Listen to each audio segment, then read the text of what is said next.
அன்னைக்கு யூதாஸ் அந்த 30 வெள்ளிக்காசு இல்ல, இயேசுதான் முக்கியம் சொல்லி இருந்தா வீடு நிலம் எல்லாம் பாதத்துல கொண்டு வந்து கர்த்தர் வச்சிருப்பாரு.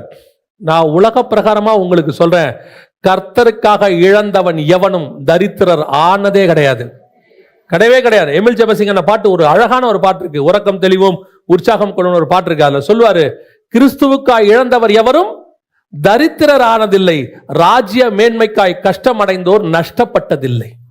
இதெல்லாம் பரிசுத்தவான்கள் எழுதி வச்சது. கிறிஸ்துவுக்காக இழந்த ஒருத்தனையும் கர்த்தர் இங்க தரித்திரமா விட்டதே கிடையாது.